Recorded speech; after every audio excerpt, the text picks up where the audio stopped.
మనం ప్రార్థన చేస్తున్నాం కానీ పరవశించి ప్రార్థన చేయట్లా. మా వింటున్నారా? పరవశించటం అంటే ఏంది? ఇంతకీ పరవశించటం అంటే ఏంది? ఒక దాంట్లో నిమగ్నం అయిపోవటం.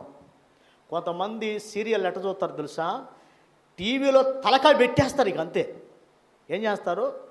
పక్కన వాళ్ళు పిలుస్తున్నా కూడా, ఓ అమ్మాయి ఎవరు వచ్చారమ్మా, వాగిట్లో రెండు ఉన్నారు పిలుస్తున్నారు నిన్ను అన్నా కూడా, వచ్చా వచ్చారు కూర్చోమరా అంటే దీన్ని ఏమంటారు? దూరిపోవటం అంటారు. దాంట్లో ఏం చేస్తారు? దూరిపోవటం అంటారు.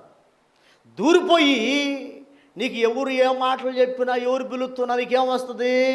చిరాకు వచ్చేస్తుంది, కోపం వచ్చేస్తుంది, ఇరిటేషన్ వచ్చేస్తుంది. వచ్చేవాళ్ళ కూర్చో అని అంట. కానీ దేవుని బిడ్డలారా, దేవుని యొద్ద నుండి నీకు సమాధానం, జవాబు రావాలంటే, దేవుడు నీతో మాట్లాడాలి అంటే నువ్వేం చేయాలంట?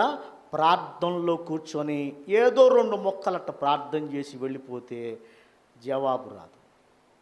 ప్రార్థనలో కూర్చున్న నీవు ఎలా ప్రార్థన చేయాలి? నువ్వు ప్రార్థనలో కూర్చుంటే పరవశించి ప్రార్థన చేయాలి. పరవశం ఉండాలి.